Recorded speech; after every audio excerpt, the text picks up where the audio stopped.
মাধ্যমিক 2024 যারা পরীক্ষা দিয়েছো তারা রেজাল্টের জন্য এই মুহূর্তে অপেক্ষা করছো।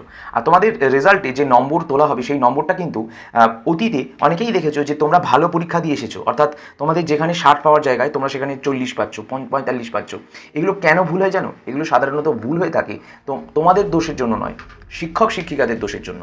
এবার পর্ষদ বলে দিয়েছে যে খাতা চেক করার পর যে নাম্বারটা স্যাররা রেজাল্টে লিখে দেয়, স্যাররা যেন সেই রেজাল্টে না লিখে ডাইরেক্ট কিন্তু পর্ষদকে অনলাইনে পাঠাতে, সেটা অনলাইনে প্রিন্ট করে সেটা তোমাদেরকে পর্ষদ দেবে। আর এটাতেই অনেক কিন্তু জায়গায় নম্বর যারা কম পেতে বা ভুল নম্বর দিতে স্যাররা, সেটা কিন্তু বেশি পেলে কম, কম পেলে বেশি, এই জিনিসগুলো কিন্তু আর হবে না। বিস্তারিত প্রতিবেদনে পুরো ভিডিওটা দেখতে থাকো, স্কিপ না করে পুরো তথ্যটা জানতে। স্কিপ না করে প্রথম থেকে শেষ অবধি ভিডিওটা ভালো লাগলে একটি লাইক করবে, চ্যানেলে প্রথম হলে চ্যানেলটিকে সাবস্ক্রাইব করে পাশে নোটিফিকেশন বেল আইকনে প্রেস করে অল অপশনে ক্লিক করে আমাদের এই পরিবারের সদস্য হয়ে যাবে। বন্ধুরা, এই বছর যাতে রেজাল্ট প্রকাশ নিয়ে কোনো জটিলতা না হয় সেই কারণে আমরা একটি বেঙ্গলি ওয়েব পোর্টালে দেখতে পাচ্ছি, সেখানে স্পষ্টত পর্ষদ সভাপতি তিনি ইন্টারভিউ দিয়ে জানিয়ে দিয়েছেন যে জটিলতা না সৃষ্টি হয় তার জন্য কিন্তু পর্ষদ এর তরফ থেকে বিশেষ জোর দেওয়া হচ্ছে। পাশাপাশি ফলাফল প্রকাশের পর কোনো ভুল ত্রুটি থাকলে তা যাতে না সমস্যা হতে পারে তার জন্য বিশেষ পদক্ষেপ কিন্তু নেওয়া হচ্ছে, অর্থাৎ ডিজিটালাইজ করে দেওয়া হচ্ছে।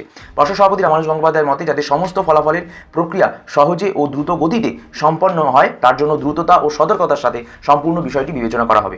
তার সঙ্গে কতদিনের মধ্যে রেজাল্ট বেরোতে পারে এবং এই বছর রেজাল্ট বানানোর কোন কোন নতুন প্রক্রিয়া অবলম্বন করছে পর্ষদ, সমস্ত কিছু জানতে আমাদের এই পুরো ভিডিওটা দেখতে থাকো। দেখো, মাধ্যমিক রেজাল্ট মাধ্যমিক মধ্যশিক্ষা পর্ষদের একটা নয়া আপডেট দিয়েছে, সেখানে জানিয়েছে স্পষ্টত যে অনলাইনে নাম্বার আপলোড করতে হবে, যেরকম নর্মালি ওয়েবসাইটে গিয়ে আপলোড করতে হয়। অন্যদিকে পর্ষদের মতে গোটা বিষয়টি অনলাইন মারফত হয়ে গেলে কম সময় লাগবে, ভুল ভ্রান্তিও কম থাকবে, যেটা হাতে লিখলে ভুল ভ্রান্তি হতো সেটা আর হবে না। তবে এই প্রক্রিয়াতে অসুবিধার সম্মুখীন হলেও তারা দরকারে স্ক্রুটিনিয়ারের পরামর্শ নিতে পারেন। অর্থাৎ বন্ধুরা, তোমাদের বলে দিতে চাই যে বর্তমানে সব কিছুই এখন অনলাইন, তাই স্কুলকেও এই পদ্ধতিটা অনলাইনে করতে হবে এবং এটা করা থাকলে পরবর্তীকালে এই যে ছাত্ররা স্ক্রুটিনি রিভিউ করতে এত খরচা করে, এত সমস্যার জটিলতার মধ্যে পড়ে, সেটা আর হবে না। তোমরা ইজিলি স্ক্রুটিনি রিভিউ করতে পারবে।